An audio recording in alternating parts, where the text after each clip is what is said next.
tuendelee kusimama katika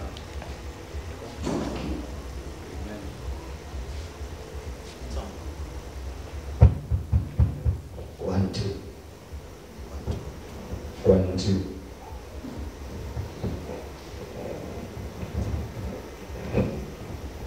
Amen. Nafikiri itakuwa sana. Endelea tu kumwambia Bwana nibariki usiku wa leo. Neno la maisha yangu kwa njia ya kipekee.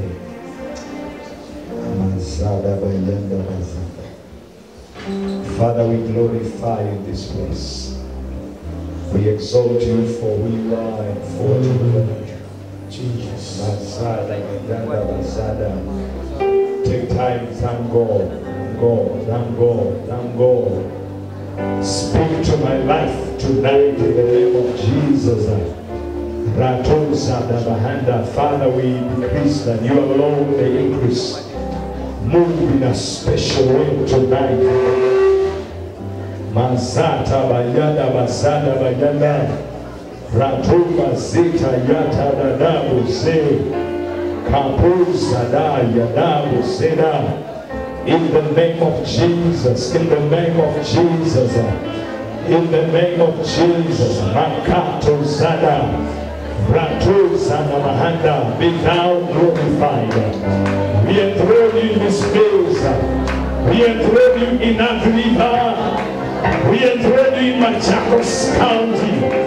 We enthrone you in Nairobi County, Kajiado. We take charge of the atmosphere.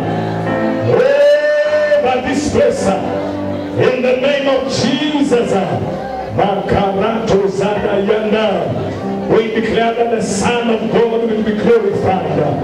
The Son of God will be glorified in this place. The Son of God will be glorified. I declare the lame, the crippled will walk out.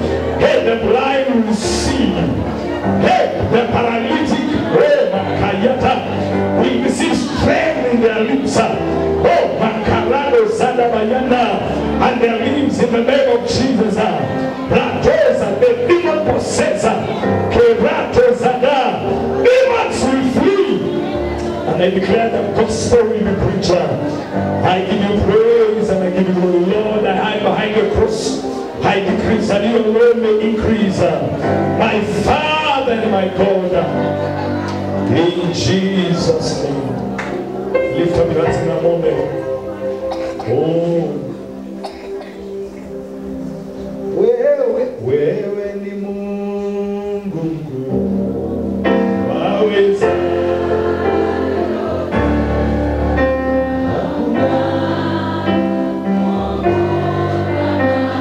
Wewe ni Mungu mkuu.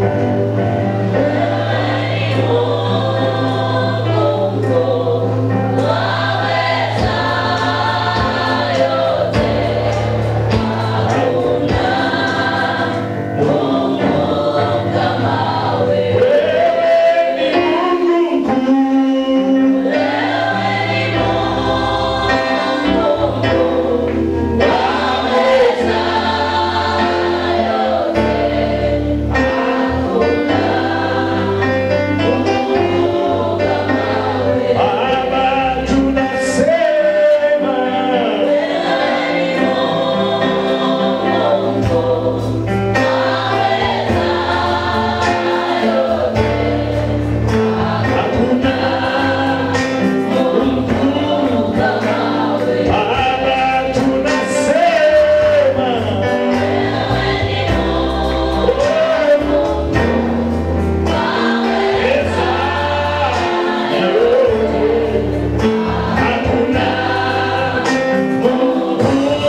We enthrone.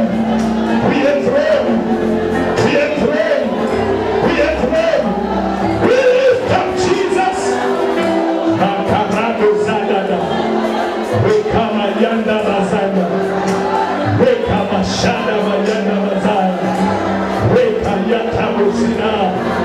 Somebody glorify Jesus. Glorify Jesus. Glorify Jesus. Rekapayata. Hey, Maradoza. Yakatatata. We serve Matabosa. Shekapayataya.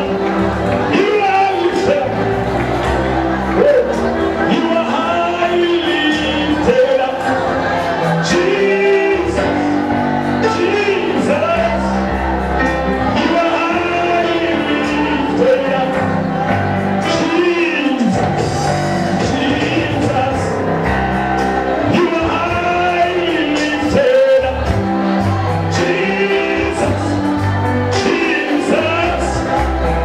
You are highly lifted up. Jesus. You are highly. Say, Jesus. Oh, you are highly. Like a person. Oh, you are highly. We lift your name higher. Hey, Jesus. Hey, you are highly lifted up in this place. Jesus. In this place, you are highly. Somebody lift him up, lift him up. Hey, Jesus. Hey, you are highly lifted up. Say, Jesus. There is power in your name.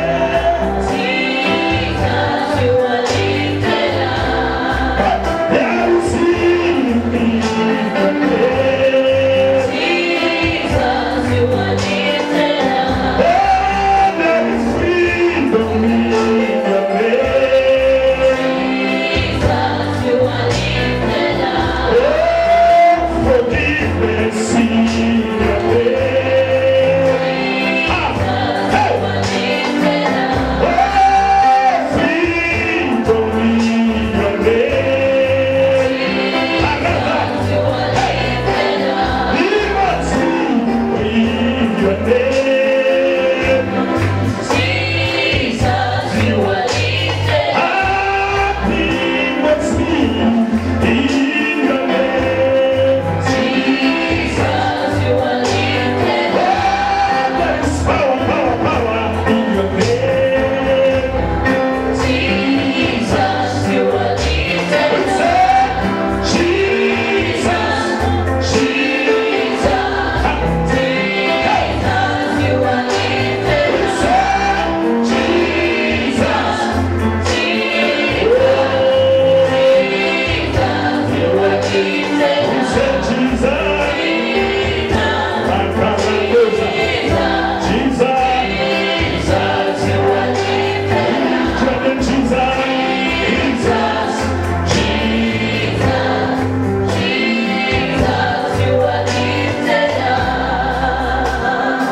lift him up.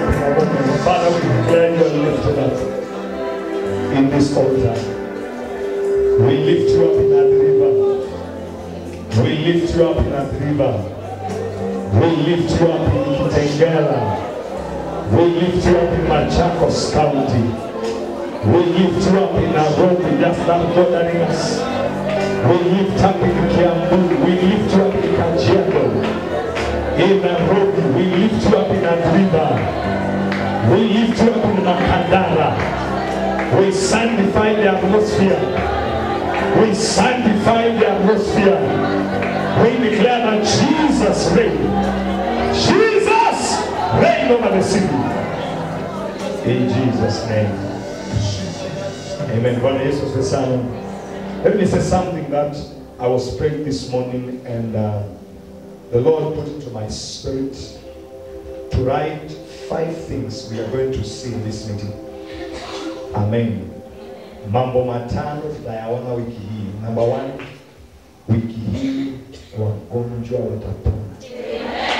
Kwa hivyo kama umekuja kwa ibada hii ukiwa mgonjwa, ukiwa na tatizo, amini unaenda nyumbani ukiwa umepona. Katika jina la Yesu. Bwana Yesu sana. Wiki hii pia kuna watu ambao wamefungwa na shetani. Brother, I don't like echoes. So afadhali sauti yangu iwe chini, ipige kelele. Kama utafuta hiyo microphone inapiga kelele, sina kabisa. Kabisa. Amen. I'm a sound man, so I don't like noise. Amen. So, nimesema ya kwanza kupona. Ya pili watu kufunguliwa. Kama umefungwa, kama kuna vitu vinatendeka katika maisha yako, kuna nira zitavunjika. Katika jina la Yesu. The Lord was speaking to me in the morning night, nikiomba na akaonyesha kwamba kuna watu watafunguliwa, hatima ya watu itawekwa huru katika jina la Yesu. Jambo la 4 ambayo la 3 ambayo Mungu alikuwa amenisungumzia itakayofanyika katika mkutano huu, kutakuwa na furaha ya ajabu. Amen. The Lord will release joy in this city. Joy in your family, joy in your life. So be expectant. The last thing that the Lord was ministering to me in the morning when I was praying, there will be a great outpouring of the Holy Spirit. Amen. Watu ambao hawajawahi ongea kwa ndimi wataongea. Amen. Na tutawaombea kuanzia kesho. Amen. Na Jumapili. Amen. Kama umekuwa ukitamani an encounter, an experience of the Holy Spirit, hivi itafanyika. Katika jina la Yesu Kristo. Bwana asifiwe sana. Na pia kuna jambo lingine ambalo Mungu alikuwa anaweka ndani yangu, kuna vipawa ambazo zitachipuka. Vipawa, watu ambao wamezuiliwa vipawa zao. Hizo vipawa zita. Bwana Yesu sana. So amini Mungu kwamba wiki hii kuna kitu kitakukalia. Amen. Katika jina la Yesu. By the way, haijatoka kwangu, imetoka juu. Amen. Bwana Yesu sana. So believe, have a seat in the name of the Lord. Amen. Thank you. Maybe it can be like that, I'll be very happy. And I usually tell technicians, begin from low going up, don't begin up going down. Amen. Anzia chini. Afadhali sauti iwe chini, wanajibaki wakilalamikia kuliko kupatia microphone mingi. Amen. Because that sound is also not good for your equipment. Amen. Tutors and all that. Asante. Thank you. It's part of teaching. Somebody say amen. Amen. Tumekuwa tukijifunza nini? Amen. I want to appreciate Bishop Kavita. Thank you so much for having me. We honor you, we love you. And as Reverend Martin has said, you are doing my pleasure. Amen. God bless you. May the Lord continue to uplift you. Thank you, my brother, my covenant brother, Reverend Martin. See, aliwabariki last time. Nasikia hapa kuna. This man is loaded. He's a powerhouse. Amen. Amen. And today, of course, I've come with my my team. Peter, I think he was not with us yesterday, but he was on the first day. And also Miriam. Peter works with our protocol team, security, and ushering. Miriam works in our mission team. Amen. Na kama vile nimesema, leo nitakimbia kwa sababu tuna kitu kinaanza kwetu in the next 30 minutes. The next 1 hour and 30 minutes. Itakuwa imeanza. So nisaidie tu kuhubiri na mimi haraka. Sawa? Lakini naamini utabarikiwa. What are we talking about? Becoming an effective believer, or becoming a solution in your generation or in your society. Amen. Let's go to our brother. Thank you for the screen that has come back. Hata hii tunaiongelesha kesho rudi. Ama ndio inawezekana saa hii unaweza rudi. Kwa jina la Yesu. Nothing is impossible with God. Amen. Nikasema let's go to Acts chapter 1. Tulianzia hapo Acts chapter 1. Kwa sababu ya muda mwingi sina, tulianzia verses 4. But I want us to just read 4 and then jump. No. Yeah, read 4 or read 6, 7 and 8. Itakuwa ni vizuri. 6, 7 and 8. Let's read. Then they gathered around him and asked him, Lord, are you at this time going to do what? To restore the kingdom to Israel. He said to them, it is not for you to know the times or dates the Father has sent by his own authority. But as for you, the last verse, but you will receive power when the Holy Spirit comes on you. And you will be my witnesses in Jerusalem and in all Judea and Samaria and to the ends of the earth. Romans 8:19. Romans 8:19. And we read there also very quickly. Inasemaje? The creation is doing what? For the creation waits in eager expectation for the children of God to be revealed. Yesterday we were praying for this matter. Now, I want to summarize what I've been saying yesterday and the other day. For you to become an effective believer, number one, you need the power of the Holy Spirit. Amen. Wezi kufanyika an effective believer pasipo nguvu za Roho Mtakatifu. Amen. Na ndio maana Yesu anawaambia wanafunzi wake hapa wasubiri, wangoje Jerusalem. From verse number 4 of the book of Acts chapter 1. Wangoje ahadi ya Baba. Na akawaambia verse 8, you shall receive power when the Holy Ghost and when the Holy Spirit comes on you. Praise the name of the Lord. Amen. Hallelujah. Amen. Usipojazwa na nguvu za Mungu, usipopokea nguvu za Mungu, let me tell you, you will be frustrated as a believer. Understand? Na ndio maana Yesu alisema kwenye Luke chapter 4, the Spirit of the living God is upon me. For God has anointed me to do what? To preach. Now, ni vizuri tuelewe, what is anointing? Anointing is accumulation of power. Someone say accumulation. The more power. Because listen, the Old Testament believers, hakuna mtu katika Old Testament Roho Mtakatifu aliishi ndani yake. Bwana sana. Lakini kile Roho Mtakatifu alikuwa anakuja kufanya, anakuja juu ya mtu, anamempower, anaondoka. Are you with me? Bwana sana. So, all the men of faith in the Bible, hakuna mtu alikuwa na roho ndani. What happened? The Spirit of God was coming upon them. That's why when the angel spoke to Mary, the mother of our Lord Jesus Christ, aliuliza swali, how can this be? Akaambiwa, the Holy Spirit will overshadow you. Are you hearing me? So all the men of the Bible, Old Testament, the Holy Spirit was overshadowing them, coming upon them. Amen. Even Elijah, even Moses, aliyefungua bahari ya Shamu, Roho Mtakatifu alikuwa anang'ana yake. Kwa sababu Roho Mtakatifu hakuwa ameachiliwa. Amen. Yesu alipoenda John chapter number 16, anaambia wanafunzi wake, it is expedient, it is profitable for me to go. Na kwa sababu gani? Nikienda Roho atakuja. Bwana sana. So before Jesus, the Holy Spirit was not inside men, it was upon men. Amen. Amen. Bwana sana. The only person in the Old Testament who is an inspiration of all the new, ambaye Roho Mtakatifu alijazwa akiwa tumboni ni John. Aliambiwa baba yake anaitwa Zakaria, vile mtoto atazaliwa. Na akaambiwa, he will be mighty. Amen.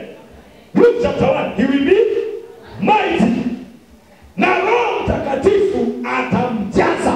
akiwa tumboni. Hello? That's why I told you the other day, the Bible says in the book of Matthew, hakuna mtu katika aliyezaliwa na mwanamke ambaye ni mkuu kuliko John. That is at the time of Jesus. Amen. Lakini anasema, but the least in the kingdom is greater than John. Why? Watu wote wa New Testament, Roho Mtakatifu aliishi ndani yao. Bwana Yesu sana. So, for you to be effective, number one, you need the Holy Spirit. Bwana Yesu sana. Nasema Bwana asifiwe. Amen. Kwa sababu Roho Mtakatifu ndani yako ni Mungu ndani yako. And that's why kanisa la kwanza walipopokea Roho Mtakatifu, chapter number 2 of the book of Acts, Peter, yule aliyekuwa mwoga, yule Peter aliyekimbia msichana, house girl, maid, anasimama chapter number 3, ana proclaim Christ. Somebody say amen. Watu 3,000 wanakuja kwa Yesu. Huyo Peter anamwambia kiwete, in a beautiful gate, silver and gold we have none, but kile tunayo tunakupatia. Ni nini walipata? Walipata power, walipata anointing. Praise the name of the Lord. So if there is something you need to believe as a believer, and ask God, all that you will anoint you. What is that? And I pray from today, tomorrow, mpaka Sunday together kumalizia, una watu hapa wabebe nyumbani hapo. Amen. Amen.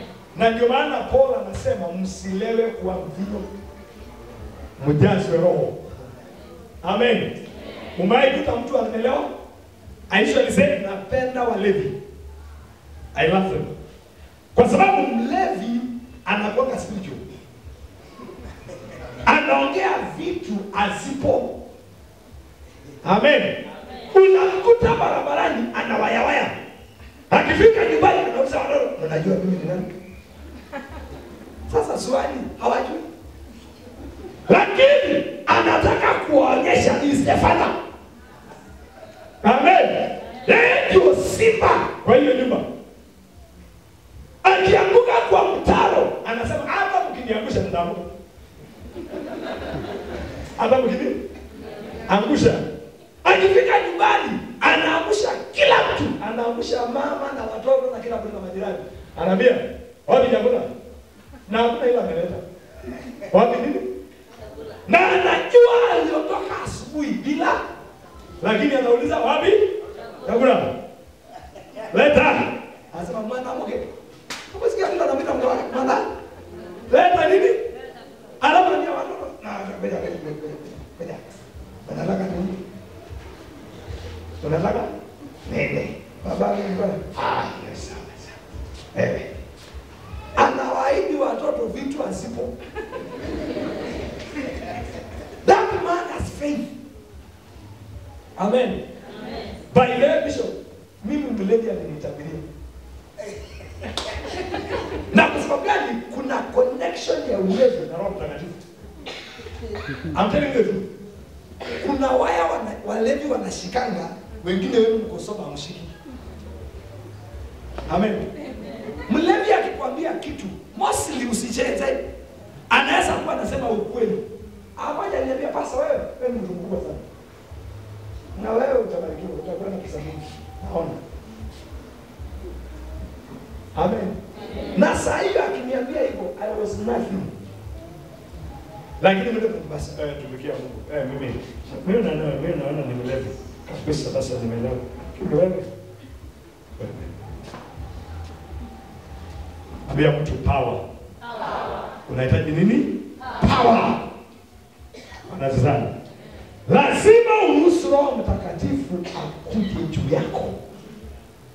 Amen. Bwana asifiwe sana. Na ndio maana Peter kifuli yake bishop si hapa mkono. Yule mtu alikuwa anatoroka. Kifuli peke yake inaponya watu. Why? The man had accumulated power. Bwana Yesu sana. Amen. Nasema Bwana asifiwe. Amen. Hata wewe unahitaji power. Amen. Bwana sana. Why? Listen. In maisha nilisema juzi, if you don't offer anything, you are irrelevant. Amen. Amen. Na kenye kinatawala ulimwengu ni power. Tuliangalia kwenye Acts chapter 5. So, is it chapter 5 or chapter 4? The story of this man anaitwa nani?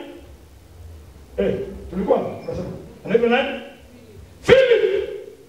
Walipoteswa, chapter 8 of the book of Acts. Walipoteswa, aliteremka akaenda Samaria. Kule Samaria akakuta mchawi mwingine anaitwa the great power. Salimia mtu mwambie ni power ndio anafanya basi. So we have come to a river to declare power will exchange hands. Amen. Someone say power encounter. That's what the Reverend says. Someone say amen. Amen. Listen, in the spiritual realm, it is not about the size of your God. Amen. Katika ulimwengu wa kiroho unaweza kuwa na Mungu mkubwa lakini uko powerless. Katika ulimwengu wa kiroho it is about kile tunaita ni nani ambaye kuna ile mtamu tunatumia kwa kununua vitu. Good, remember. Kwa ulimwengu wa kiroho it is about the highest bidder. Nani anawekelea kitu kizito kuliko mwingine? Nisaidie speaker niangalie. Thank you. Nisitoke hapa. Maana nikitoka hapa nitakuwa tension. Sitaki kuwa tempted leo. Ninaangalia masaa ipi. Kisha mbele kidogo niangalie. Niwe discipline.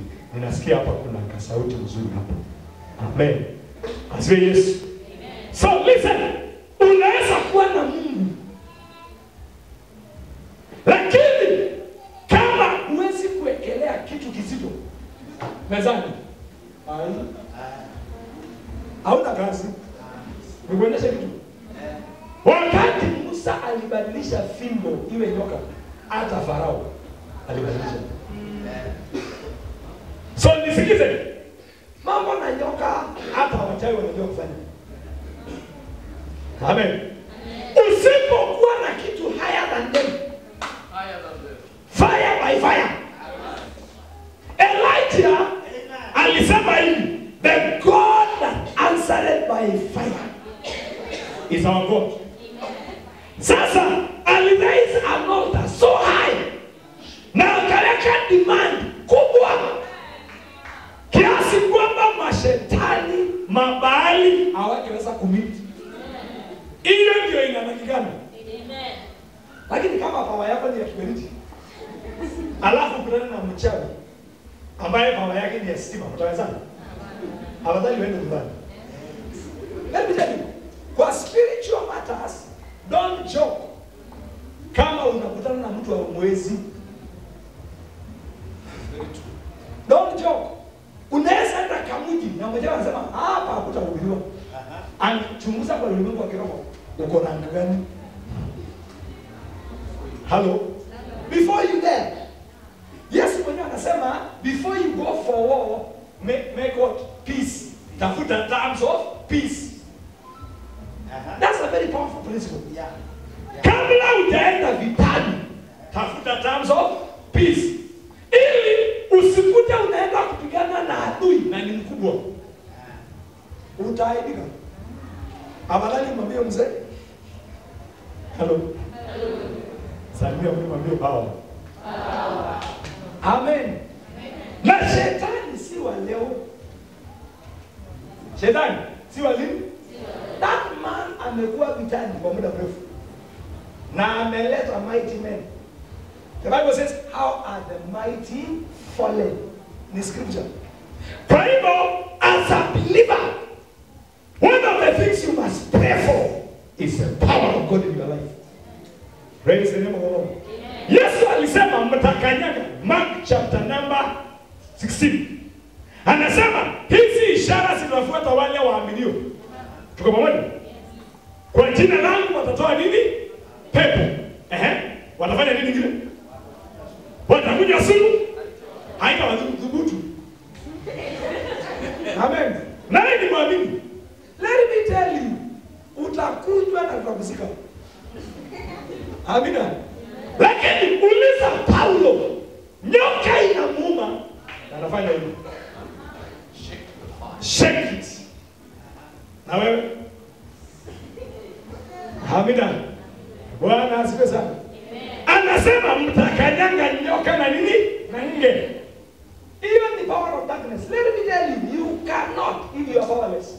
Allah, listen. The spiritual world is very stubborn. Ulimwengu wa kiroho ni mbaya sana kwa sababu ulimwengu wa kiroho hufanya kazi na vitu vinaitwa principles and laws. Principles? Unaweza ambia shetani toka na aseme sitoki. Haiya nini? Toka! Na anasema sitoki. Kama una nguvu ya kudrive, anaweza kunywa uji. Au marginalize. Kijana mmoja aliambiwa tukiwa mission kule, kwenda huko. Enda kwa ajili shamba yako na magugu. Yes, kwa mission field. Kijana, toka! I bind you. I rebuke you. Kwenda huko. Enda nyumbani kwako kalime shamba. Haija Mungu. Mwingine, toka! Shetani anamwambia, hata wewe. Wewe ni mtu wa kunisoma? Hata wewe utadu. Kijana alijikunja. So don't joke. Amen. Bwana msana. Don't tafuta nini? Power. Amen. Guza mtu mwambie power.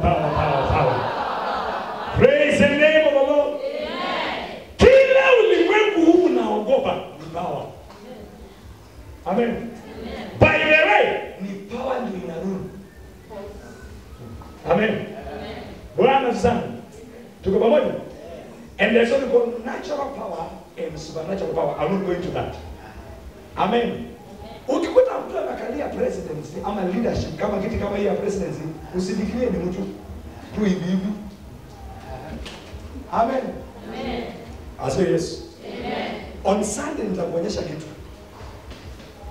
Unaweza kuwa unaokoka na wewe ni mtakatifu na utaenda mbinguni. Lakini some of you utaenda mbinguni maskini. Na si kwamba Mungu ana shida. Shida ni wewe. Amen. Guza mtu mwambie power. Unataka kuwa effective believer? Unataka kuwa mshindi? Unataka kupeana solution? Power. That's why Jesus said, the Spirit of the living God is upon you. For the Father, God has anointed me to do what? To preach the gospel, to set the captive free, to declare the accepted year of the Lord, and to do what? Heal the broken. Let me tell you, you cannot do that unless there is something on you. Some of you, you are saviors in your family. Some of you are saviors of a city. Some of you, Mungu amekuita uwe a millionaire, a billionaire, a financier of a ministry. It will not happen without power. Because even making money need power. The Bible says, do not forget the Lord, because it is Him, Deuteronomy, who gives you power to obtain. So money answers to power. Hakuna pesa itakuja kwako. Na wewe ni mtakatifu kabisa, holy. Uliza Lazarus. Salimia mtu mwambie habari ya Lazarus. Kuna kitu inaitwa the Church of Lazarus. Bishop, I will talk about it on Sunday. Amen. Kanisa la Lazaro ni holy. Hata mavazi wanavaa ile mfagio. Hawaangalii dada, hawahag. Very holy. But Lazarus ate crumbs. Alikula vitu vinaanguka mezani. Alafu kitabu cha I know we are in this together. Bishop, I hate poverty with all my heart.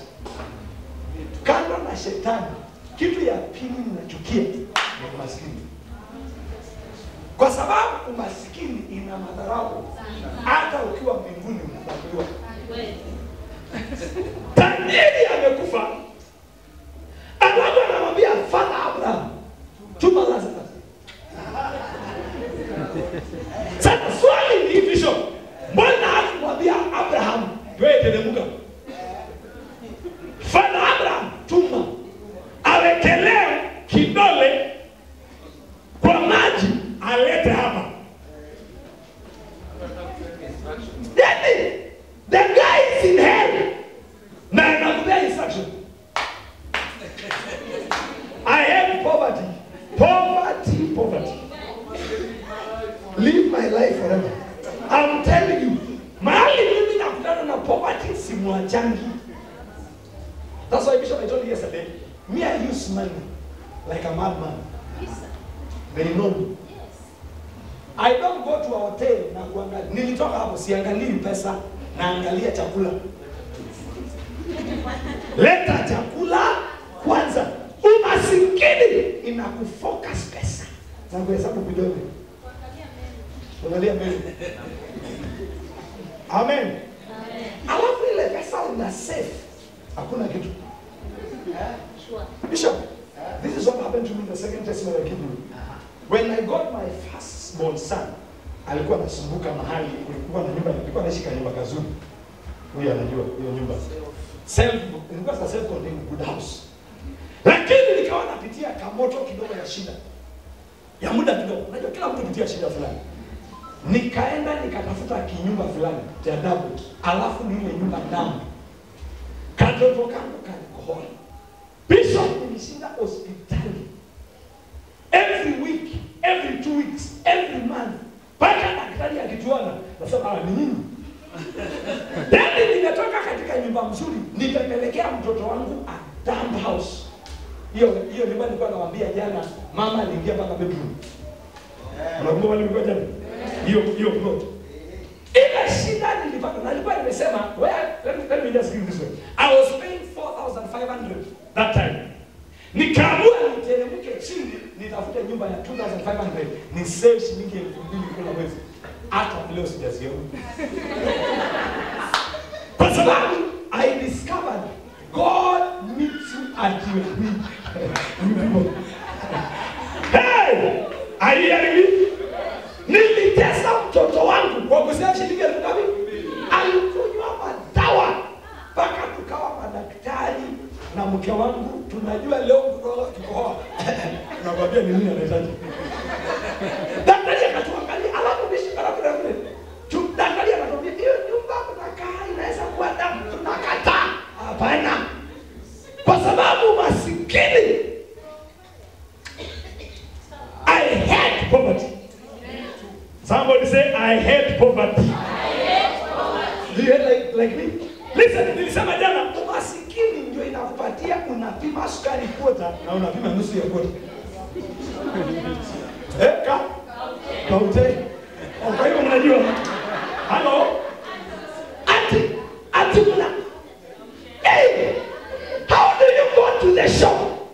Na unanunua mafuta ya kupika ya shilingi 10. Tafadhali kula majani, chemusha ukule bila mafuta. Kasirika. Amen.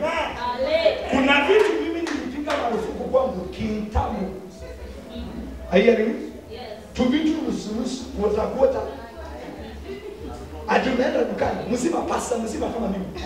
Naenda dukani Bishop kutafuta kuota. Mimi Mankara dosana baya. Na hii haihitaji kiroho. Hii inahitaji uamuzi na kujijua. Who are you? Are you hearing me? Hebu imagine unapanga laini na washirika. By the way, don't vipanga laini kwa bank. Unless hakuna mtu ndani.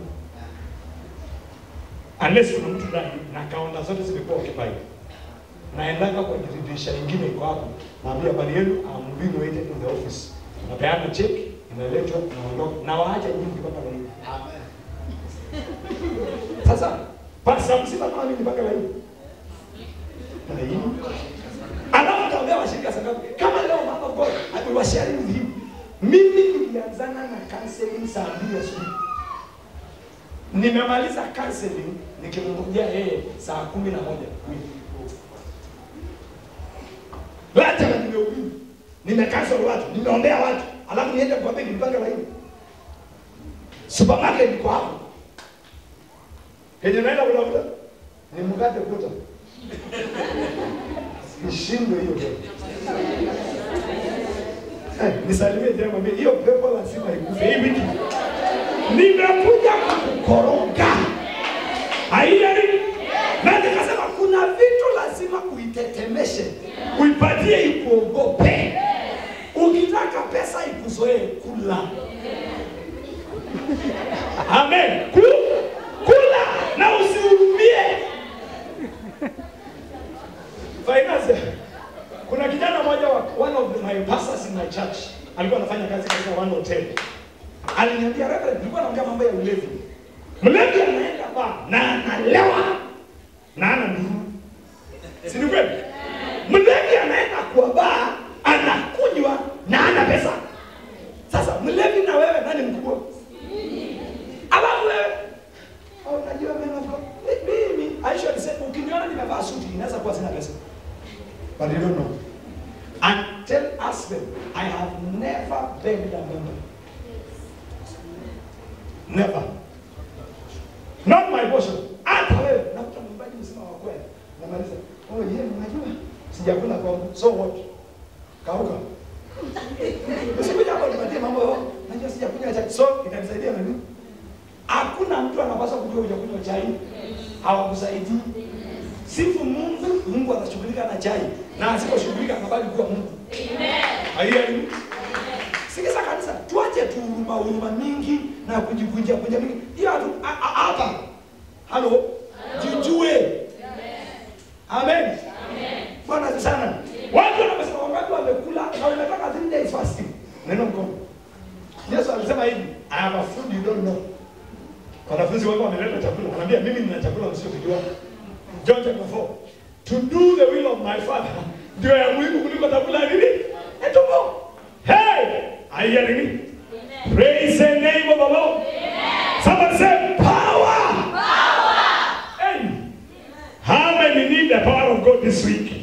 Si ushike hiyo kichwa ambie power, power, power, power. Ambia Bwana nijaze na nguvu zako. Hey!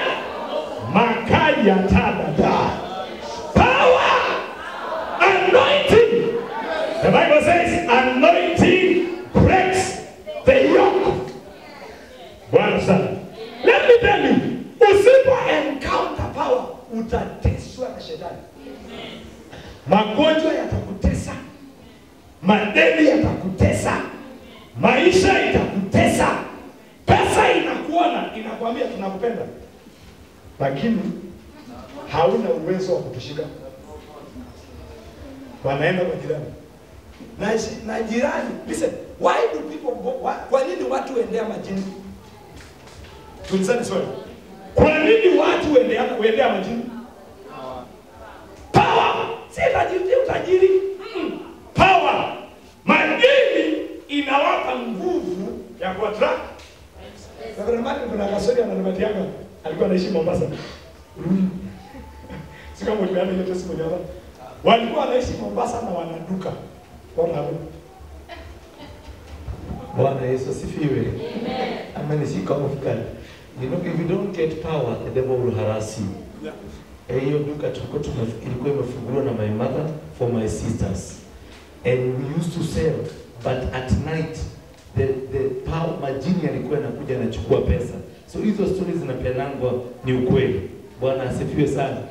Wakati nilipotoka nilikuwa Saradate, nimemaliza Saradate. Mimi nimekoka bila nasema mimi ni radical kutoka zamani. Nikasema nitakaa hapa, hiyo majini nasema inachukua nguvu, wacha tuonane na nikakalisha nikakesha. Nikakesha, unajua sasa when you are young in faith you want to see the real power of God. And I remember at around 1 AM, kalala kidogo, najua usingizi takushika, kutoka hivi nikakuta draw imefungika na pesa hakuna. Makosa yangu kubwa nilifanya ni kuambia my sisters, hiyo duka hawakuingia tena. Bwana asifiwe sana. We left a whole shop with stock. Why? Because we did not understand power.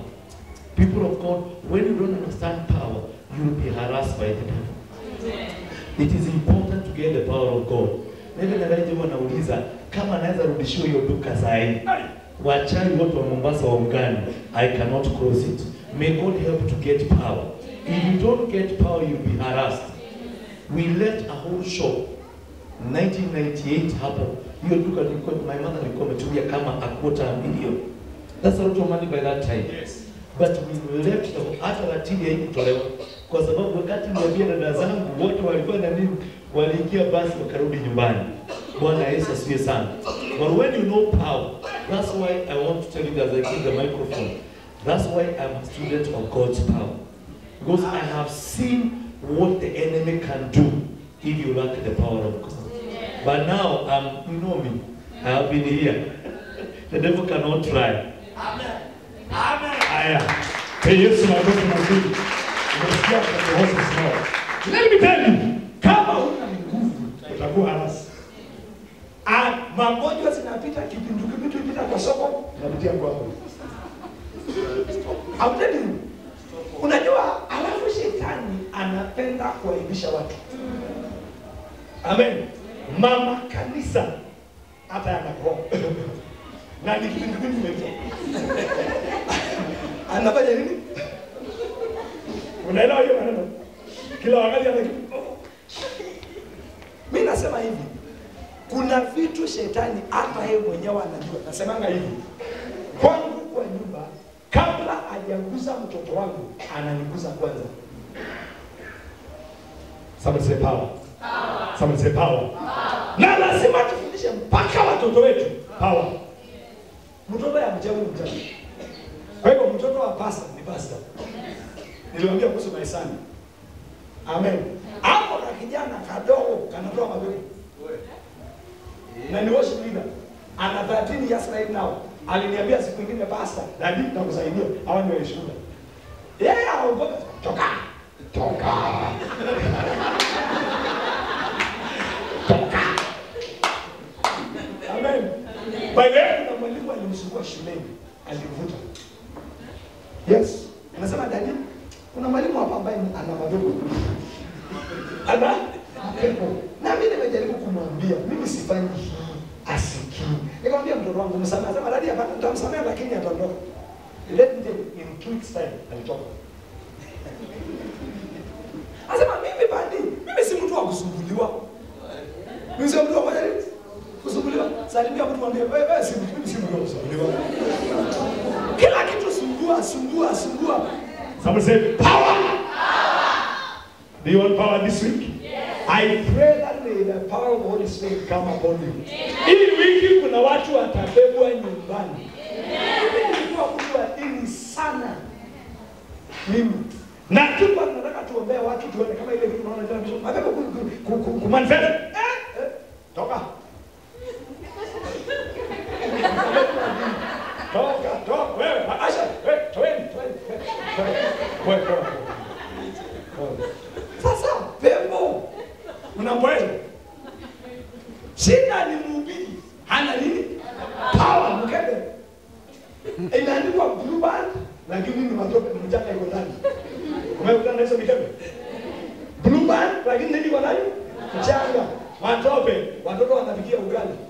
Lakini baada inasema mimi naitwa blue band. Salimia mtu mwambie hiyo leo tunabadilisha leo kwa jina la Yesu. Hallelujah. Let me tell you, usipokuwa na power kwenu kutateseka. Amen.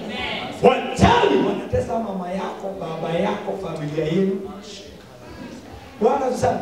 Na ndio maana nilisema juzi, when you encounter the power of God, your family must be saved. Amen.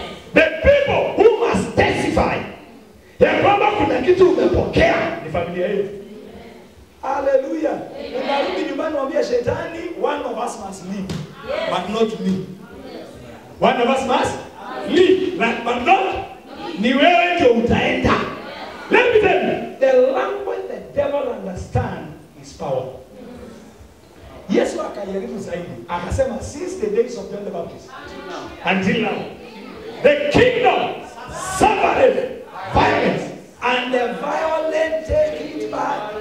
So, let me tell you, I was telling people today, Angela, kwa ufalme wa huu wa Yesu, kama wewe si violent, ubali kukaliwa. Kwa sababu ulifanya makosa moja kubwa sana. Uliokoka. Na kuokoka ni kuribeli. So, salimia hiyo rebel. How are you? Ni kijana tu huko, lakini you are rebel. Ulihama ufalme uliozaliwa ndani yake. Ukasema, Bwana Yesu, ninakupokea, uwe Bwana na Mwokozi. Nakataa shetani, nakataa dunia. Sasa nisikize. Ile siku ulisema nakataa, ndio siku vita iliinuka.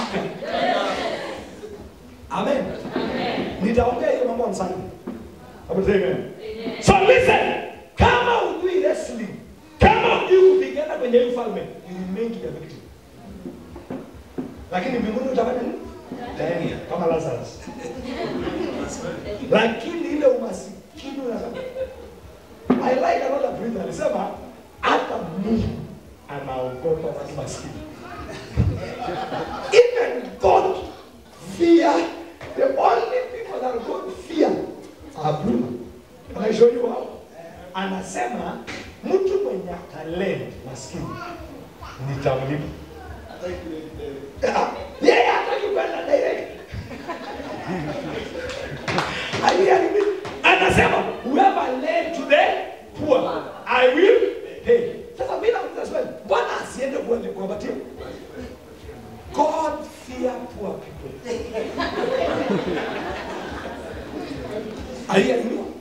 Let me tell you, Bishop, that's why I hate poverty. Because God cannot give you direct. Ataki ushirika na wewe. Pea, kidogo kuja unyoke. How? That's why Jesus said, the Spirit of the living God is upon me. And one of my assignments is to preach to the poor. Listen, the Mungu ile kitu anapeananga maskini free ni gospel.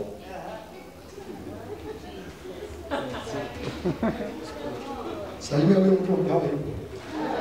That's why you must hate poverty. I hate you poverty. I don't want you in my neighborhood. Mahali unakuta ile siku mimi ninakutana na poverty na mnyonga. Kwa sababu imenitesa. Aiyo mimi nataka katika familia maskini sana. That was last time. Sio sana. Bado sikitambo. Mimi nimesomesha wadada zangu. Mimi nimemaliza shule na deni kubwa. Nimejisomesha mimi kulima shamba ya shule na kulisha nguruwe. Masai kama huyu anajua kulisha nguruwe. Aliona wapi? Poverty. Yaani mimi kama ingekuwa ni ng'ombe tafadhali. Na baki shuleni watoto wakija holiday kulisha nguruwe ya shule nilipo school fees. Na kupandilia maavocado, miti za avocado na kukatakata. Na sikuli avocado maana shetani alikuwa amenihubiria avocado ni mbaya. Nilikuja kula basamati avocado nilipotoka shule. Na nikajiuliza the devil is alive.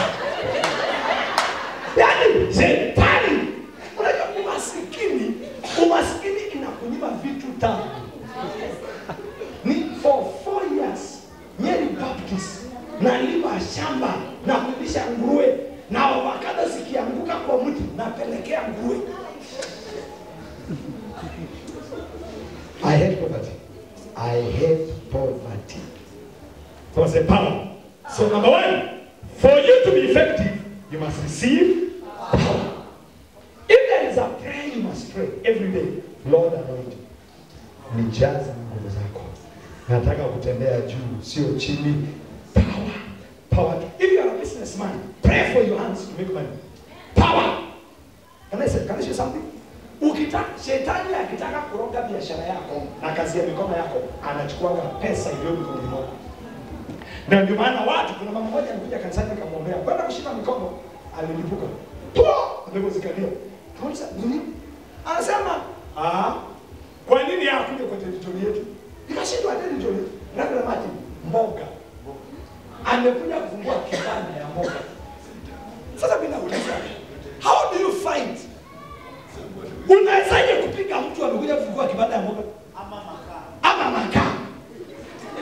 Huyo mtu ni wa kuhurumiwa, apatiwe space, apate chakula cha watoto.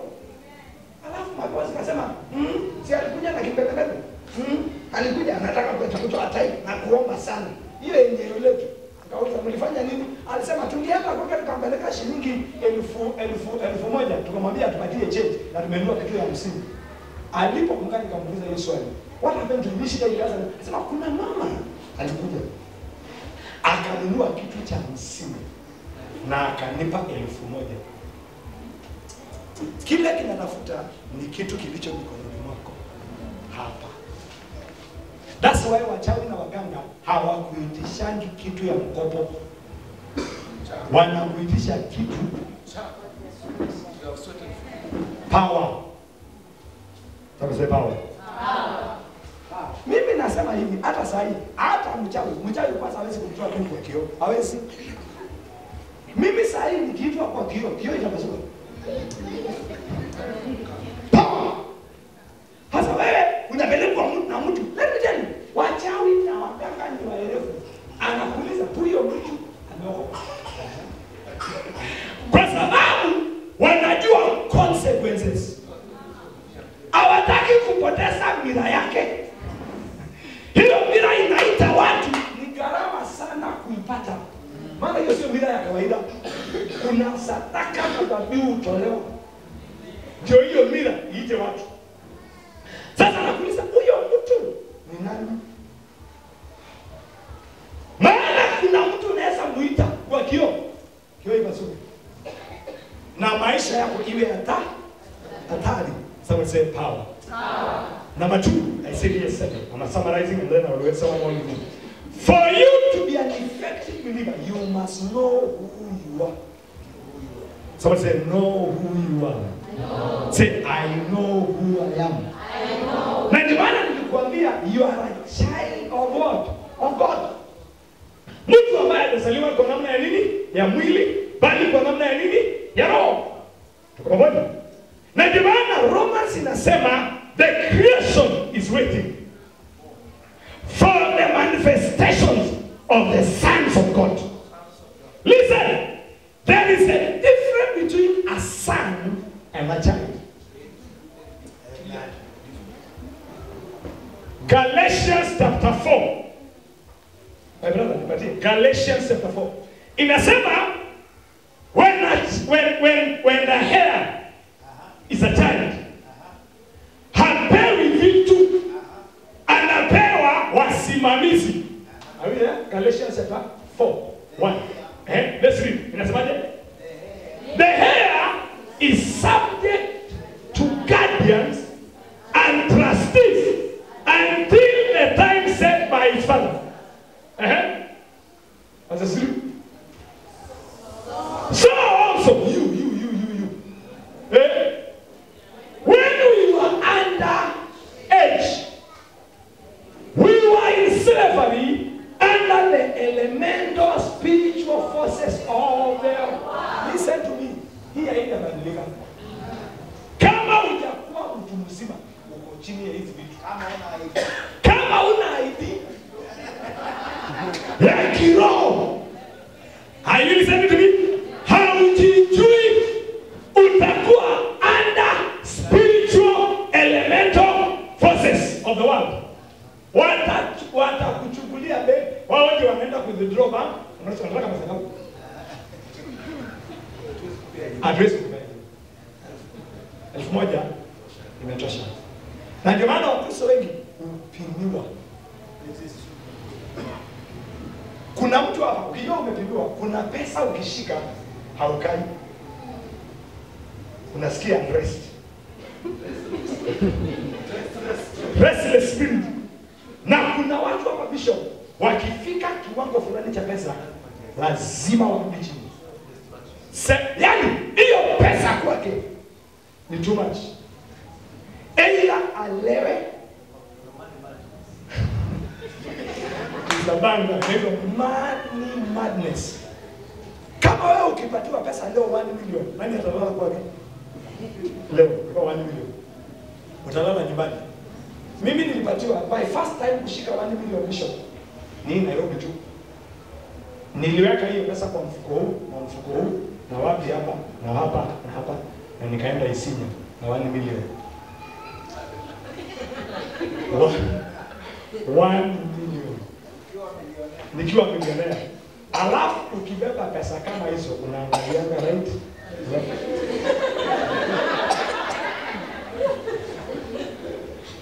Amen. Leo mimi hata ukinipa 1 million. I will still come for kesha. Kuna siku nilipata good money, recommend in Kanois. I got good money, I got 2.5 million. Cash. Nilienda withdraw kwa account, nikaweka pesa. That time maximum ya pesa ilikuwa 300. Nikaiweka 300 kwa simu, nisikie simu ikiwa na 300, nisikia ngapi? That time it was 300,000. Nika withdraw 1 million, nikaleta kwa nyumba. Nikalalia. Nisikie kama mtu akiwa milionea anasikianga. Nikakuta hakuna kitu nasikia. Aislandi mkonono. Na nikaenda kesha. Wewe tukikupatia 1 million unaenda Dubai. Na pia hata sababu hujafanya. Anahama kwanza. Mtu anaje, kujeni. Unataka kitu? Unataka nini? Anapeana vitu pasipo mpango. Unahama nyumba na ni loan umechukua. Unasema unahama. Kwa sababu gani? Alafu unaweza mtu ana 1 million anauliza nyumba ya kilelesha kwa sababu kimeleshwa hiyo 1 million peke yake ni rent na deposit. Nasikia. That's why watu unakuta mtu leo ako hapa. Next time anaanza kuuza zile vitu alinunua. Anauza speaker, anauza microwave, anauza TV. Kwa sababu huyo mtu kuna kiwango aliingia hakutoshea. Salimia watu wame jijue. No, you are self. So listen, as long as you are a child, spiritual, elemental. I like that one. Elemental. What is elemental? Basics. Yaani kenye kinakutawala ni basic. Basic demons. Mapepo ya Elia. Ya kawaida. Yamewekwa pale kukupimia pesa, kukupimia maombi, kukupimia kesha, kukupimia umbali. Listen, Pharaoh, Musa aliposema Mungu wa Hebrews ametuambia twende. Aliwaambia msiende mbali. Endeni hapa. Na kuna Wakristo wengi kwa wokovu hawaendangi mbali. Elemental spiritual of the world.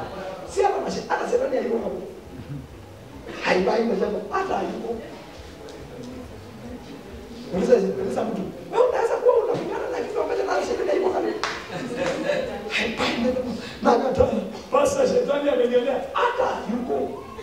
Chini anamuuliza, "Mbona unaniangalia?" I'm too serious. Sasa wewe, pasta, niombe, shetani amenionea hata hayuko. Elementary. Ukiitwa elementary teacher, ni nani huyo? Wa PP1. Mapepo ya PP1, PP2, baby class. Hey! Baby demons. Nakataa. Mapepo, baby demon. Kuna viwango vya mapepo. Kuna mapepo. The moment, let me say something. The moment you came to a river, kuna mapepo zilianza. Just come. haitachelewa. Kwenda a man of God just showing up. Kuna mapepo asingojangi mkutano kama hiyo. Lakini kuna mapepo sasema wacha twende tuone huyo mtu. Ametoka tule tupime. Utu sio utu. Utu tunahamu. Kuna mchawi mmoja aliokoka na Uganda, alikuwa amesikia mtu wa mwisho anaitwa nani Morris Serugo anapiga Uganda Kampala. Na walimwengu waagiza wakaoni, wakaambiwa Morris Serugo utawala a radius of 70 miles. Power yake inafika hapo. Can I say something? The more you grow in power, you have a territory you control physically and spiritually. Sasa mchawi mmoja anasema aliambiwa the moment he lands in Entebbe, tokeni Kampala. And then out of Kampala 70 miles. 70 miles ni kama kilomita 100 na kitu hapo. Anrede tokeni. Hiyo ndio radius ya power yake. Mmoja sema alikataa Entebbe akaenda kwa hoteli moja. After before the Morris Serugo of land, Ajaland airport angani tu ameingia atmosphere ya Entebbe. Alianza kutokwa na hofu. Hajawekelewa mikono. Hajaambiwa toka. Kwa hoteli alianza kutokwa na hofu. Alikuja kushuhudia mwenyewe kwa mkutano ya Morris Serugo. Akasema mimi nililinga, nikasema kwani yeye nani? Si ni mtu. Na mimi niko na nini na nini na ni wale walikuwa wanabeba nguvu za giza mpaka kwa magoti na kwa makucha. Anaweza kuwa panya, anaweza kuwa inzi, anaweza kuwa chochote. Alikuwa deliver bila kuwekelewa mikono. Maana kwa kuna mapepo mhitaji kutoa toka shindwe haibai peke yake inajua kuondoka. Power. Salimia mtu mwambie kijue. Wewe ni mtoto wa nani? Tena tuliangalia what do you carry? Light. Hey, and darkness cannot do what? Overcome it. Hey, when you carry light, hakuna darkness inaweza kukubali kukukaribia. Ushaiona taa? Darkness inaogopa kando. Imagine kando. Kando. Hii nyumba unaweza kuja ikuagiza ndi akisha kando. Everywhere you move, darkness inasema mimi naondoka kando, pita. Lakini ukishapita narudi nyuma. So chunga sana usiwe kando. Amen. Unaenda familia, unaleta nini? Light. Ukiondoka giza inaingia. Unaingia kwa nyumba, unaleta light. Ukiondoka lazima ukae kiwango ambacho unaitwa a city on a hill. Amen. A city cannot be hidden. Hata usiku. City zinaonekana kwa usiku. Nisalimie. Amen. Ulisa jirani mwangaza wako ni kiasi gani? Ni ya city ama ni ya kando ama ni ya Korogoi? Wangapi mlisoma na Korogoi kama mimi? Korogoi. Mateso ya Korogoi. Shindwa hapo kabisa. Masikini. Moshi. Alafu na shida na watoto wa Alliance. Lakini unasomea nini? Mtafuta. This life, what did I tell you? This life is never fair. Kama unatafuta fairness, ngojea, haiko fair. Yaani wewe unasoma na Korogoi na mtoto wa Alliance hapo kwa stima. Na mnaangalia the same exam.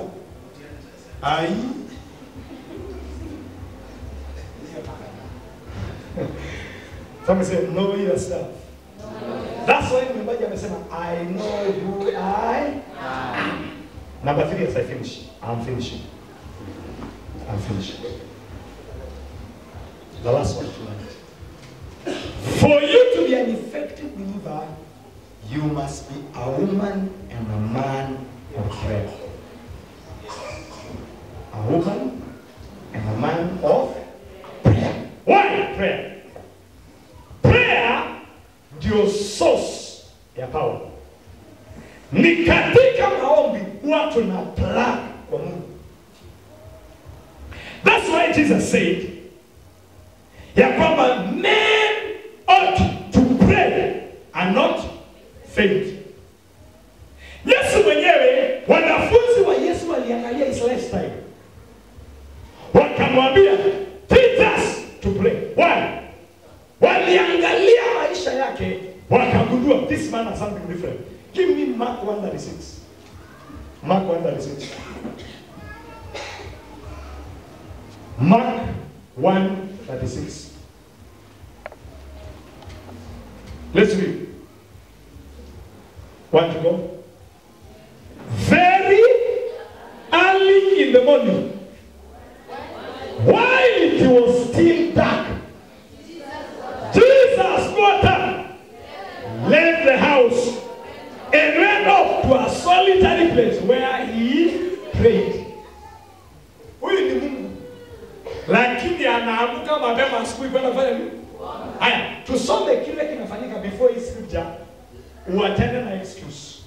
Wengine wenu hamuamkangi maana mna hii excuse. Rudi nyuma. Rudi nyuma. Verse 34. Go back. Go back. Go back 33. Go back 33. Go back 33. Go back 32. You understand something? Go back now. Good. Let's read there. Lakini tuanzie mahali ametoka. Go to that. Go to that. Go to that. I'm just, this is the last thing, and then I will pray. 30. Oh my God. Kwa hivyo tutarudi mbali. Okay, go back 29. Tuanzie hapo. Fine. Tuanzie hapo. Aya. Let's read. As soon as they left the synagogue, they went with James and John to the home of Simon and ask yourself, what was Jesus doing in the synagogue? Preaching and teaching. So he was busy the whole day, teaching, preaching. So very tired. So wakaenda wapi? Kwa kina nani? Simon. Simon's mother-in-law was in bed with a fever. And they immediately told Jesus about her. So what happened? So he went to her, took her hand, and helped her up. The fever left her, and she began to wait on them. Wait on them is serving them. That evening, after sunset, the people brought to Jesus all the sick and demon possessed. That evening, Bishop, there was a revival, and planned revival. Kwa sababu mhubiri amekuja town. Mhubiri ako neighborhood. Sasa kwa sababu tumpatangi na amekuja na tumeona muujiza ya kwanza, fever imeondoka ya mtu alikuwa kwa kitanda. Si sasa kila mtu, hey, Yesu wako wewe. Ujeni. So what did he do? The whole town gathered at the door. When the Bible says the whole, it is the whole. Now, fikiria town mzima hii ya River Makadara wamekuja kwako. Wengine wana mapepo, wengine ni wagonjwa, wengine wana mashida zao. And Jesus healed many who had various diseases. He also drove out many demons. But he would not let the demons speak because they knew who he was. Do people know who you are? They knew who he was. Jesus alikuwa na unplanned crusade na revival meetings. Anaweza kuwa alitoa hii mapepo mpaka saa 6 usiku mpaka saa 7 mpaka saa 9. Kwa sababu town mzima ikija kwako, what do you Bishop? Bishop can tell you, deliverance is one of the hardest task. Ile kama ile nilikuwa naangalia Bishop jana, Bishop what I did yesterday. Nilihisi katika mgongo kitalipuka kichwa. Nikasema mwenye nyumba anang'ana naye. Kwa sababu ningeiguza atungetoka hapo.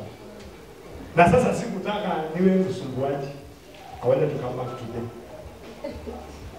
Kuna vitu ukiguzana, I sense atmospheres. Kuna an atmosphere ukiguza, hiyo ibada itaharibika. I tell our church, Peter alikuwa anauliza swali, Dad, unasema finally as we finish. Hiyo finally ni 30 minutes. Na hata wewe mhubiri utaulizwa 30 minutes ilishaje haujui. Unasema let's come to the end. 1 hour inaisha. Na anasema let's come to the end. Kwa mhubiri chunga sana haya maneno. Usiwahi danganywa tunamaliza. Leo nakuandaa. I can say finally na ni 1 hour. So be ready. But we give you hope we are finishing. Amen. In conclusion, a good preacher ends 7 times. Yes. Are you hearing me? So, as I finish,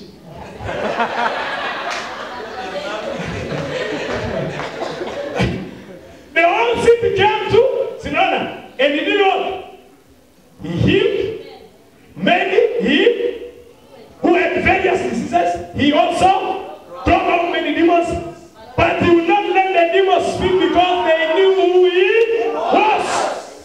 Next verse, 95. Power. Very early in the morning, while it was still dark, Jesus got up, left the house, and went up to a solitary place where he prayed. Ungekuwa wewe na umetoa mapepo na umeponya magonjwa, si ungelala mpaka saa 7, saa 8, saa 9 na umehubiri mchana mzima? Angalau unamwambia Mungu, hata Mungu ataelewa. Na ni mwana wa Mungu, Son of God, anaamuka saa 11 asubuhi kwenda kuomba, na alilala saa 7, saa 8. Wengine leo in our church, and things are being very radical. Leo tunamalizia kesha saa 10 kwetu kanisa. Saa 11. Saa 4 tuko kanisani. Nawaambia hawa, hata mkisema oh pastor tunataka kesha tumechoka, utachoka tu. Kwa sababu kuna mtu atamaliza kesha aende aoge, aende kazini. Hiyo sio kuchoka. But when it comes to the house of God, tunachoka. I tell them, if there is a program on Saturday, haisimami. Na kesha haisimami. Shida yetu kubwa ni kupenda usingizi, lakini nataka results. No. I guarantee you today, penda usingizi. The Bible says poverty. That word poverty come like a numbed man. Slowly. Na hiyo poverty si tu ya mwili, hata ya kiroho. Ukipenda usingizi sana. Saa hizi mimi nimereduce my sleeping hours. I sleep maximum 4 hours. Nilitoka hapa jana Bishop. I went home, we were to pick something with my wife. I went to church. Saa 6 niliamka saa 10 mpaka saa 4. Are you hearing me? Penda usingizi, masikini wa kiroho. Na hakuna kitu kibaya kama masikini wa kiroho. Unawanyang'ana na mapepo. So continue now there as we finish. As we Simon and his what? Companions went to look for him. Alienda solitary place. That's what, if you want to have an effect, I will give you about 5 keys of an effective prayer. Look for him. And when they found him, they exclaimed, everyone is looking for you. This is what I want. Let me tell you, kama una demand, nilisema siku nyingine, wangapi wenu hapa mna simu? Simu na simu. No. Wangapi wenu leo umepigiwa simu na watu 100? 100 au sorry, nimeenda bali 10. Leo jana yote. Demand yako ya chini. Alafu yule mtu amekupigia ni mtu ulikuwa na deni yake. Na mwingine anakupigia ni kukokopa. Mwingine amekupigia, ndio anamsalimia tu. Nachukia tuna simu. Tuaibu kama hiyo. Yaani mtu anakupigia, anakukopa na saa hiyo kenye unakopa una. How do you feel? Alafu mko very good. Oi. Yaani mtu anakukopa. My sister. Ungejua I wish. Listen. Sasa unamwambia unajua hata mimi never tell somebody anayekukopa shida zako. You are devaluing yourself more. Na kuomba 100 na unaniambia hata shilingi 20 zina. Dada, in fact, hata chumvi haiko kwangu. Sasa bila kuomba 100 na chumvi, what are you telling me? I usually say this. When somebody calls me to ask me a certain amount of money, I tell Lord, thank you. He has seen I can afford it. Namwambia, for now, for today, I may not be in a position, but maybe try tomorrow. Lakini wewe, oi. Somebody say, oi. Yaani ile tabu utapeana kwa simu. Unamvunja moyo mtu. Anakuumia wewe. Mkopaji. Alafu namwambia ukajua mama yangu alinipigia. Hata ndiye yangu alikuwa amenipigia alikuwa na dada. Hata ngo alikuwa ameniambia hata kesho naenda chapa. So what? Yaani unaweka msururu ya mashida. Yaani unamwambia mtu never ever. Never try. Mimi nilikupigia simu nikuomba pesa. Alafu nipatie shida na kata simu. Siku kupigia nikuulize shida zako ni gani, nimekuletea yangu. Handle mine first. Wachana zako. Capacity. Kuna watu 3 walienda kanisani kuomba. Mmoja alikuwa anataka shilingi 500. Akaingia kwa Bwana. Oi. Avia kanone ya kwamba watu walio na shida ndogo ndogo ndio wanalia sana. Ukiwakuta wakiomba kanisani, na kile kinamsumbua ni yeye mmoja. Na ndio usumbua pasta akimaliza kuhubiri anapaka laini. Pastor, okay. Unajua na sina chakula. So what? Mama kwa. Nisikiza vizuri. Nikusaidie. Nataka nikusaidie. Never ever. Hata kama umaskini umekufika hapo. Wapi? Usiwahi kurudia sana. Amen. Rudia tena. Hata kama umaskini umekufika na town imekufika hapa. Never after service come for offering. You are taking your life to the grave. Maana sadaka bishop inakuanga ni taabu za watu.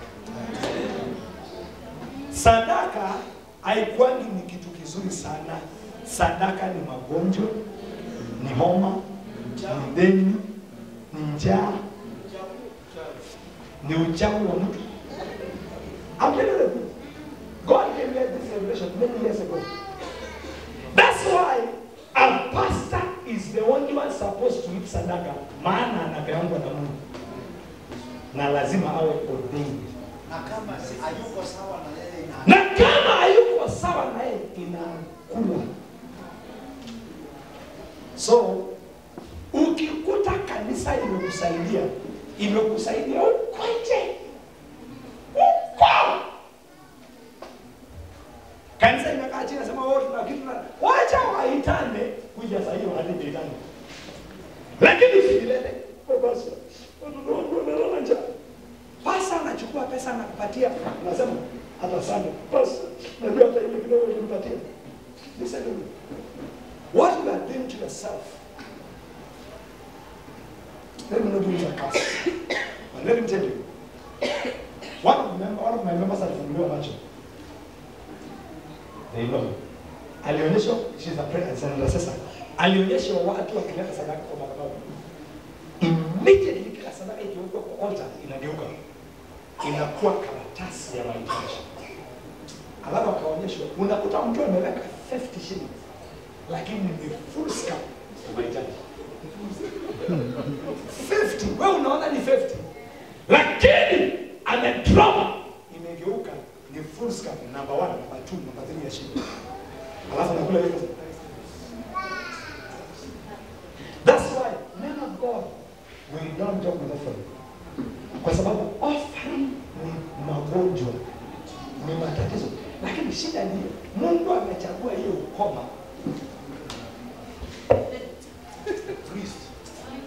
Listen to me. Mungu achana na Mungu. Kuna vitu zinaua watu lakini haikuue. As long as you are in line with God. Haiumizi. Lakini wewe ni mtu. Unakumbuka Gehazi? Unakumbuka? Alifanya nini? Alikula sadaka. Akaambiwa na ukoma ya Naaman Express. Hata hivi ngojea. Iliingia mbulu. Listen, sadaka ni mbaya.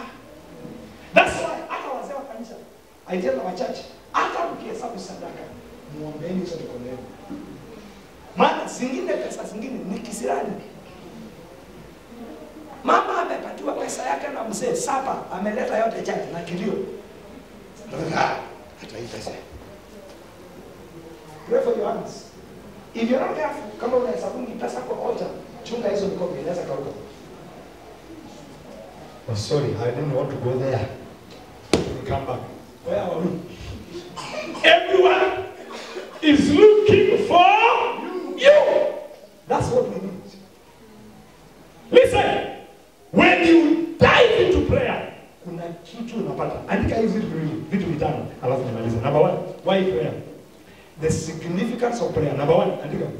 Prayer charge your spirit to generate supernatural power. Ni katika maombi ndio huwa spirit yako inakuwa nini? Charge. Wangapi mna simu? Hiyo simu inahitaji moto. Inahitaji moto. Kwa nini? Ndio iweze ku you are a power dispensing machine. Wewe. Salimia mtu mwambie you are a power dispensing machine. Can I tell my sister? Even prayer need power. Kama una power ya maombi, na baba. Wangapi na hiyo kama kasema imena siku. Unakaa tu kwa kitu unasema Father. Ukaenda haleluya. Unaamuka asubuhi unasema even prayer need. So when you go to prayer, you are charged. Are you hearing me? Number 2, the significance of prayer. I'll maybe say a few things tomorrow. Why prayer is important. Prayer sharpens your spirit. Ni kwa maombi unapata kitu kinaitwa discernment. Spirit yako inakuwa alert. Amen. Umewahi jua na ulikuwa unajua umejua. Unaijua kabisa na ulikuwa unasema huyu mtu. Sasa ndio ni sasa kabisa. Angalau wewe unajua umeijua. Lakini kuna mtu anaijua na copy hana. Amen. Number 3. Prayer activate your faith for action. Ni kwa maombi ndio imani ujengwa. Number 5, number 4. It is in prayer you capture the mind of God and the will of God concerning your life. Ni katika maombi una capture the mind of God The will of God. Nisikize niseme hii, Hebrews chapter 5 verse 7. Hebrews. Go back. Yes. Everybody's looking for. Or you go back to 35 where we are at 35. He woke up early in the morning and he watched what? 35, that's fine. As we read. Oh my God. Shada bayanda bazada. Raposa daba yada bakata. Prayer. Oh mazada. Let's read. Verses 35. Okay, everybody want to go? Very early in the morning, while it was still dark, Jesus got up, left the house, and went up to a solitary place to where he prayed. And now, let's meet him. What was he doing in this solitary place? Hebrews chapter 5 verse 7. What was he doing? Kwa hii solitary place, alikuwa anafanya nini? Hebrews, Waibrania. Aya. Let's read. Want to go? So, turudi nyuma ndio tuelewa anaongea kuhusu nani. Go back to verse 6.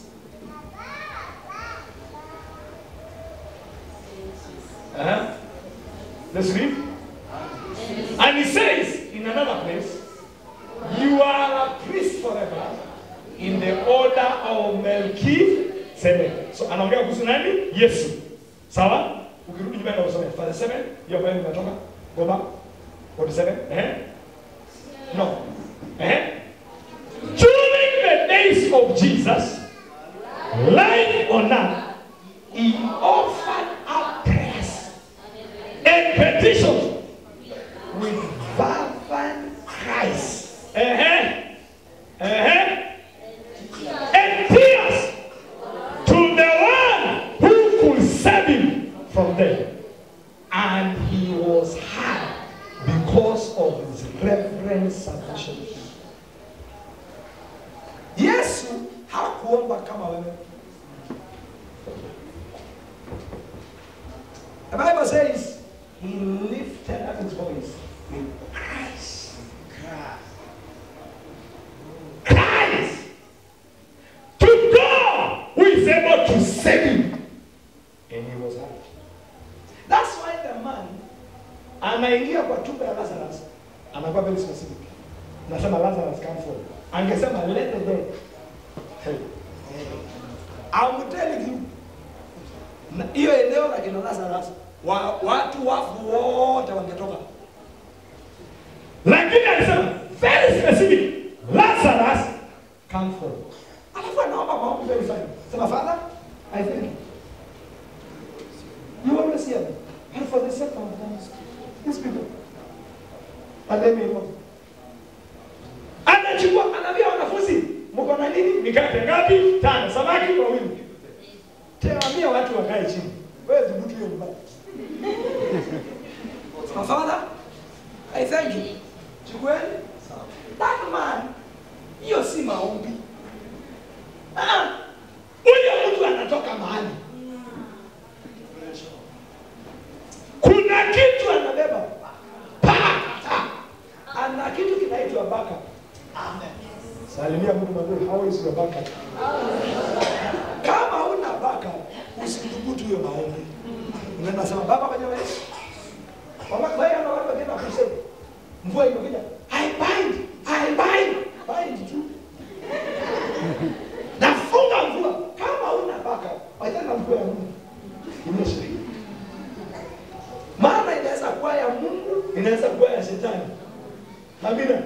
But if you have backup, unasema Father, I thank you. I like life. Bishop Rai, me and you, tulijikuta wote tunatoka kwa wawili.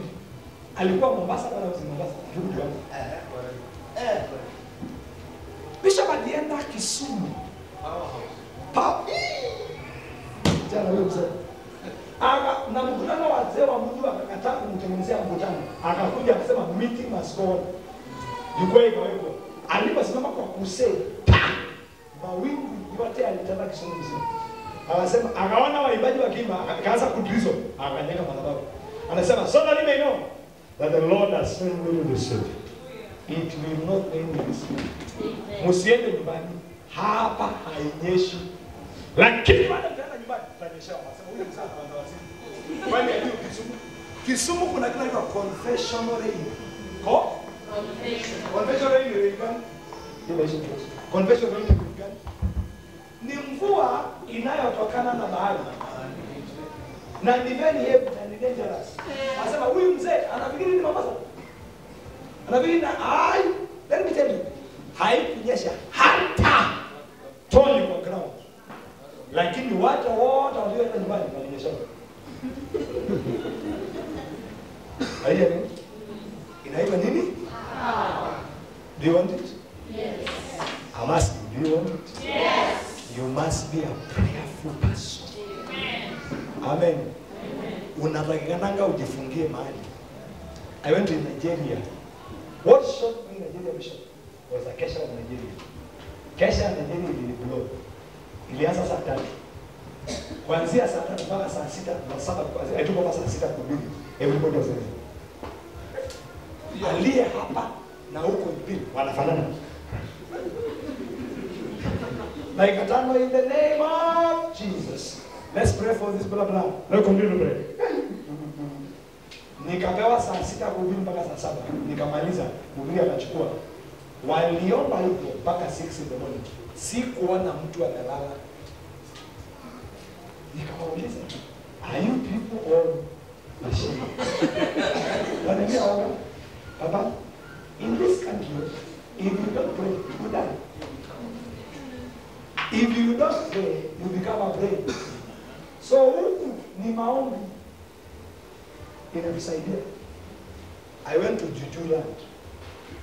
Bishop, in Juju land, you don't type this. Maana unaweza kuwa kuta kitu kinachomeka na ni mtu anachomeka. Amana amejitoa sacrifice. Ameenda. Alafu unaenda kukiki.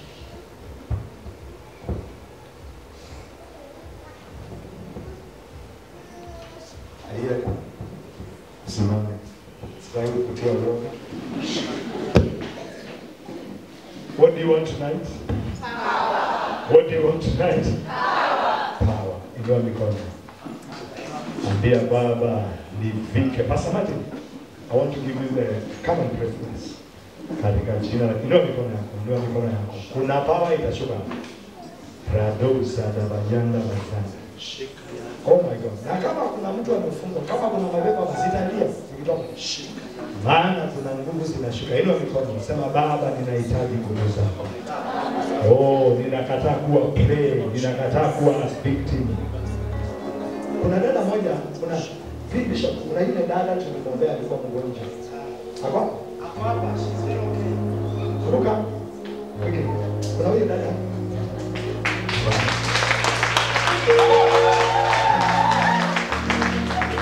Jesus Christ. Mnakumbuka yule dada? Yes. Tulikuwa tunamwambia afanye nini? Aidani. Unaona vile alikuwa ameshindwa? Ndio kabisa.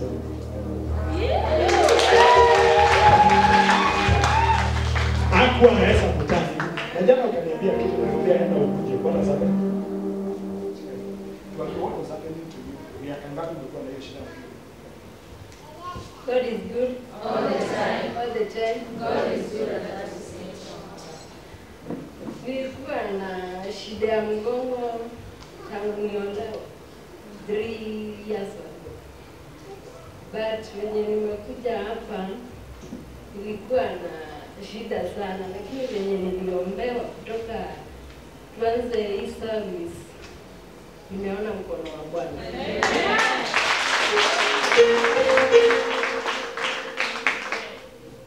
Sikuwa najifanyia kitu, ni kama ni nguo nilikuwa naoshewa na mzee wangu.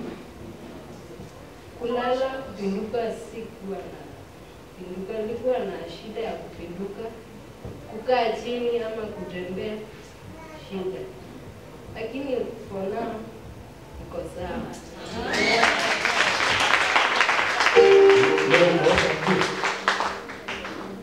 Sijaosha lakini naosha. Naweza osha. Sasa tumpatie kazi aenda oshe nini? Nguo na asaidie huyo mzee. Father, we declare this miracle is powerful. Tunamkuta. Hauna mtoto? Miaka mingapi? Unataka mtoto? Saa hii. Enda ukazae.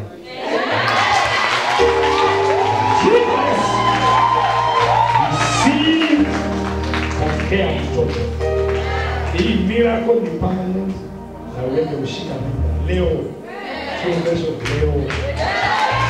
When I come back here next time after 9 months, nataka kuja kushika mtoto.